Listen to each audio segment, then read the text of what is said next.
We have a 2007 Silverado Classic with no audio from the rear speakers. Let's figure it out. Now, I suspect most likely our speakers are just blown, but let's go through the diagnostics and see what we find.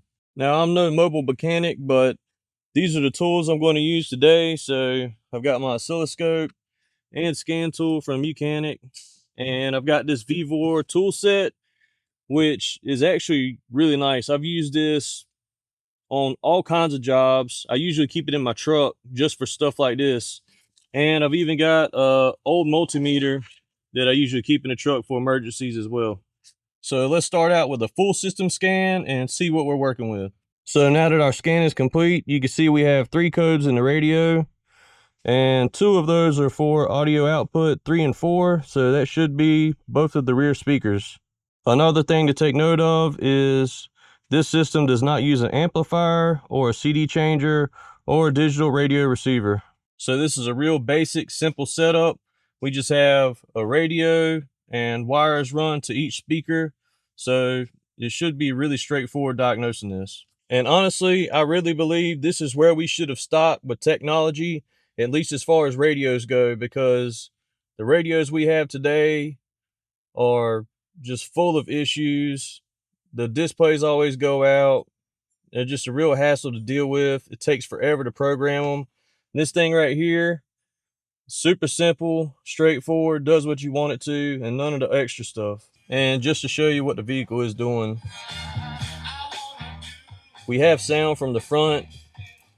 If we adjust the fade controls, you don't get any sound. So both of the rear speakers are inoperative, and both of the front speakers do work right now. So let's go ahead and get this door panel off. So it's been a while since I've took one off of one of these vehicles, but I think I've done enough of them to remember about how to do it without service information. This is another thing we kind of peeked in, should have stayed at, which the newer door panels aren't really that bad to take off. Some of them, ridiculous.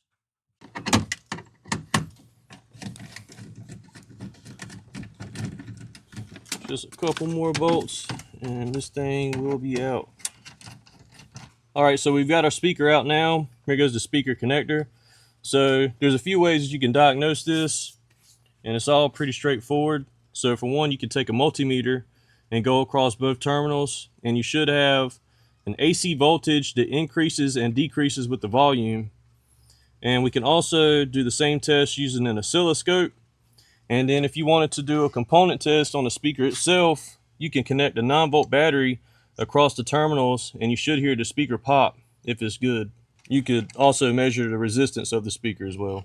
So let's start out by testing with the multimeter. So I don't have my terminal test probes with me, but I can use these Backprobe pins, just enough to make contact. And hopefully you can see on camera, but I've got it set on AC voltage, and we do have a fluctuating voltage that is changing with the music. So we definitely have a blown speaker on this side at least, and we can probably assume that the other side is blown as well. So let me go ahead and take the other side apart, and we'll test that one with the oscilloscope. All right, so now I've got the scope set up. I've got one channel just connected directly across the speaker connectors. And here goes our waveform.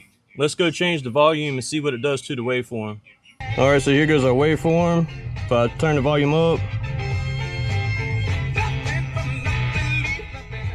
you can see the amplitude increases and then decreases with the volume going back down. So there goes 2 different methods of testing audio output. Let me go ahead and replace these speakers and see what we have after that. So I've got one speaker already swapped out now. I'm going to go ahead and put the other one in this bracket.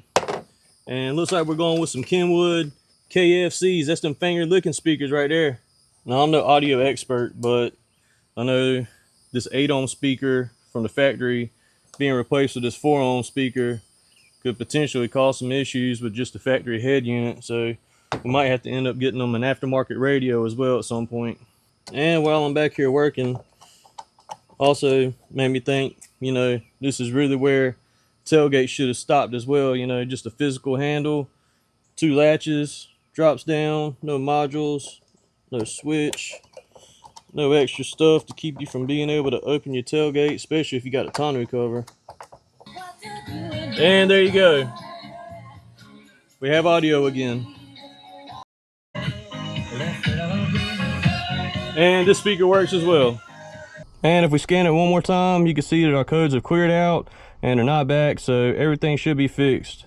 I hope this helps somebody. If you found this interesting, then share this with somebody, like the video, and follow me for more.